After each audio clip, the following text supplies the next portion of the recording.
नमस्कार मित्रांनो, आज मी आपल्यासाठी घेऊन आली आहे सावित्रीबाई फुले यांच्याविषयी अतिशय सोपे आणि सुंदर असे मराठी भाषण। चला तर मग पाहूया सावित्रीबाई फुले यांच्याविषयीचे हे भाषण।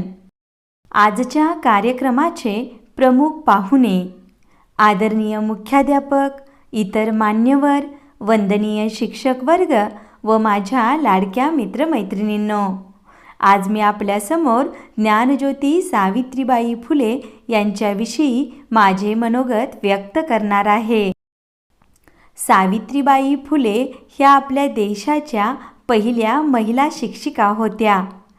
त्यांचा जन्म 3 जानेवारी 1831 मध्ये सातारा जिल्ह्यातील नायगाव येथे झाला।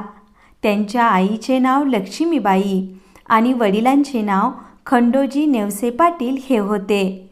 सावित्रीबाई ह्या अवघ्या 9 वर्षाच्या असताना त्यांचा विवाह ज्योतिराव फुले यांच्याशी झाला। लग्नापूर्वी सावित्रीबाई ह्या अशिक्षित होत्या। ज्योतिरावांनी त्यांना लिहायला वाचायला शिकवले। 1 जानेवारी 1848 रोजी सावित्रीबाई व ज्योतिबांनी पुण्यातील भिडेवाड्यात मुलींसाठी पहिली शाळा काढली।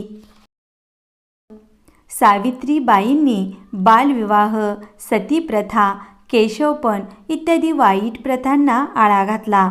त्यांनी आयुष्यभर आपले जीवन समाजसेवेसाठी वाहिले। महाराष्ट्रात त्यांची जयंती 3 जानेवारी ही बालिका दिन म्हणून दरवर्षी आपण उत्साहात साजरी करतो। दुर्दैवाने 10 मार्च 1897 रोजी वयाच्या 66व्या वर्षी सावित्रीबाईंनी या जगाचा कायमचा निरोप घेतला। सावित्रीबाईंचे कार्य आजही सर्व महिलांना प्रेरणा देते। धन्यवाद मित्रांनो, तुम्हाला हे भाषण कसे वाटले हे अवश्य कमेंटमध्ये लिहा आणि अशाच प्रकारच्या नवनवीन भाषणासाठी आमचे स्नेहांकुर देशिंग अवश्य सबस्क्राईब करा।